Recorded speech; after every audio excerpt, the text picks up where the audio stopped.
Well, I'm about to aggravate a tremendous amount of MRAs when I say this, but male disposability is a good thing. Now, I'm going to go ahead and support what I just said, but first I need to define what I just said. Male disposability. What am I talking about? Well, for those of you who are not versed in this particular discussion, male disposability is the general civilized consensus that the life of a woman or a child is considered far more valuable to the civilization than that of the average man. The most famous example of this being women and children first when a boat is sinking. It's that simple.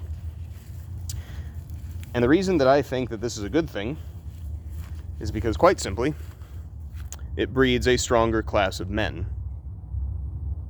It breeds a more desirable class of men. Because regardless of what the egalitarians will tell you, regardless of what the MRAs will tell you, regardless of what some Tumblr feminists will tell you, or TikTok or Twitter, or whatever is being used these days, I'm not really on social media that much. Regardless of what any of them will tell you, nobody likes a man who begs for help when the crisis hits. Now, his friends might help him. His family might help him. Hell, even a random passerby might help him. But that is not a trait that in general is desired by the individual or by civilization. This is a harsh and bitter pill to swallow for most men.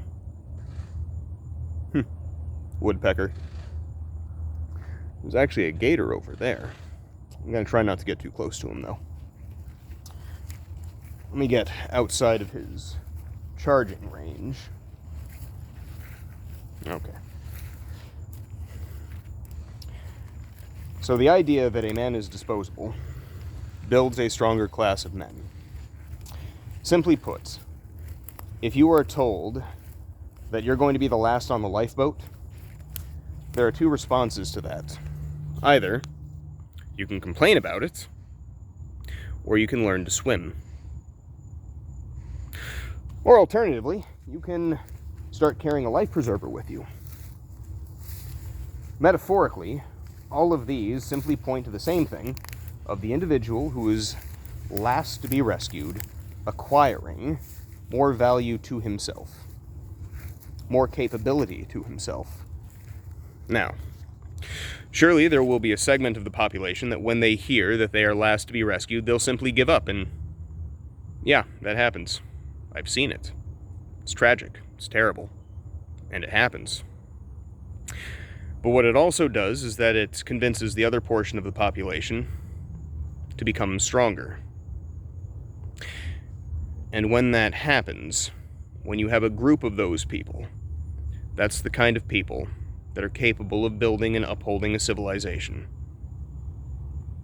When you have an entire group of people who will voluntarily go to where the danger is when it threatens everybody else, that's the kind of civilization that can survive. When you have the kind of people that understand that no one is going to help them, so that they must build something of themselves, well, that's the kind of group of people that builds a civilization. And to the women, that's the kind of man who is oftentimes most desirable as a partner. Simply far more desirable than somebody who can't help themselves in a crisis, or somebody who begs for help when danger is nearby. Certainly far more desirable than that. And once again, this is something that a lot of people don't like to hear. And I understand why. It's painful to hear. It's terrible to hear. But it's something eminently necessary. So, what happens when you don't instill this ideology? I think we're seeing the results right now. I think we're seeing the results in the BuzzFeed Try Guys and foodie vloggers and all of the unemployed men who simply say, oh, I'll just let everyone else take care of me. That's what we're seeing. It can't last forever. Well, that's all for today, and I cannot wait to receive all of the negative feedback.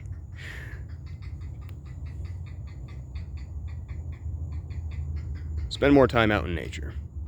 It's good for your spirit. Become stronger. It's good for yourself and for everybody around you. Have a nice evening.